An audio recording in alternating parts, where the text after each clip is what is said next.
Salut la team, j'espère que vous allez tous très bien, perso. Bah ouais, ça va bien. Aujourd'hui on va parler Mamiya 645 et pellicule périmée. T'es pas content? Ok. Le coup de poing le plus rapide du monde, c'est l'Huracan.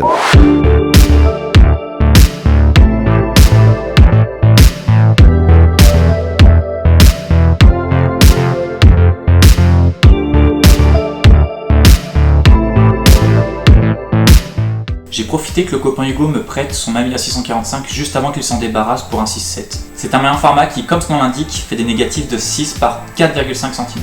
Combien? Ce qui vous permet de taper 15 images sur un moyen format. Pas mal, non? Construit entre 75 et 1990 pour la première génération et 93 et 2006 pour la deuxième, ce boîtier robuste avait l'avantage d'avoir deux systèmes de visée, en prisme et poitrine. Pour essayer ce boîtier intrigant, rien de mieux que d'aller dans la capitale des Gaules avec une Fujifilm NPZ 800. Oui bon, périmée, mais j'étais agréablement surpris par cette pellicule auparavant. Bon allez, je vous montre ce que j'ai fait.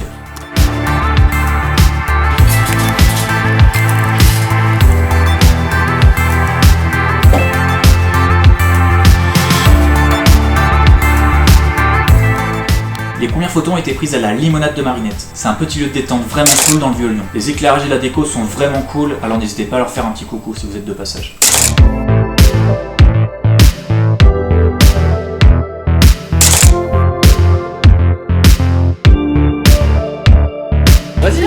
Vas-y Romain, chope-le. Petite photo du funiculaire qui monte à Fourvière. J'ai attendu 5 minutes pour la faire et elle est même pas cadrée comme il faut. C'est dommage parce que les couleurs sont sympas, mais je réessayerai, je m'avoue pas vaincu. Un peu plus et je me faisais funiculer.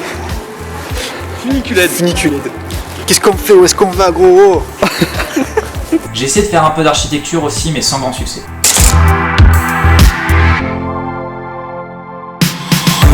Après, j'avais le boîtier que pour quelques heures, donc je devais me dépêcher.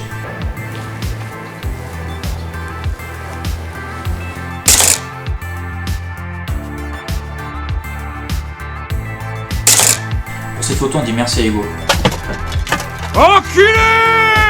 Il a appuyé sur le déclencheur pendant que j'achetais des lunettes. Sinon, on a un peu essayé la pellicule de nuit. Et elle est vraiment intéressante, même exposée à 400 ISO. Là, il y avait du mouvement et je voulais vraiment voir ce que ça donne avec des néons. Dans le reflet, c'était un exercice intéressant puisque je devais attendre que le bus passe au bon moment. Celle-ci est peut-être un chouïa surexposée. Je voulais photographier le néon à la base et je me suis fié à la cellule. Et au fond, elle rend pas si mal.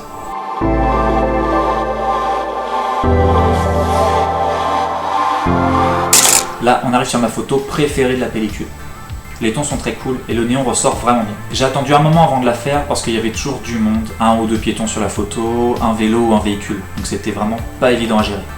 Mais pour le coup, je suis satisfait du résultat. Ah, il est content, Gaëtan! J'aime vraiment celle-ci aussi. On a une impression de mouvement alors que pas du tout.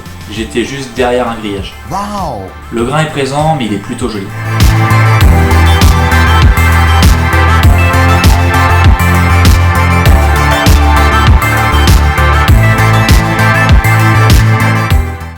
Maintenant on arrive à la dernière de la pellicule. On a marché 3 quarts d'heure pour arriver à Confluence et pour se rendre compte que ce n'était pas éclairé à l'intérieur. Mais avec une pause longue, j'ai pu réussir à sortir ça. Donc c'est un semi-échec. Bien qu'un peu trop surexposé, je le concède, au niveau des escaliers au premier plan. Mais les tons sombres fonctionnent très très bien. Qu'est-ce que je peux vous dire sur le boîtier? J'aime bien! C'est peut-être un des meilleurs moyens formats que j'ai pu essayer. Par le passé, j'avais un Pentax 645 qui lui était vraiment trop lourd et bien trop bruyant. Au-delà de ça, c'est un bel objet, bien que pas très pratique à porter. 15 images en format 120, ça permet de faire de beaux négatifs. Et ça doit être cool à utiliser en voyage notamment. Plutôt content de la pellicule aussi.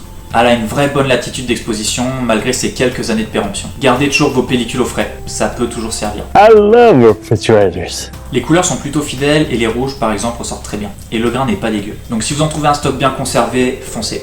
En ce qui concerne les réglages, dans le magasin j'étais avec une pause semi-longue, du genre la demi-seconde, en fermant l'optique à 4 voire 5,6. De nuit j'étais quasiment à pleine ouverture, avec des temps de pause un peu plus longs, du genre 1 à 2 secondes sur trépied. Trépied qui je le rappelle doit toujours être avec vous si vous faites de la photo de nuit. J'ai aussi essayé les deux systèmes de visée avec une bien meilleure aisance avec le prisme. Le viseur poitrine était cool mais il aurait demandé beaucoup plus d'entraînement et il m'a un peu déboussolé. Bon allez je vous laisse, en plus j'ai de la vaisselle à faire. Donc je vous fais plein de bisous et je vous dis à bientôt.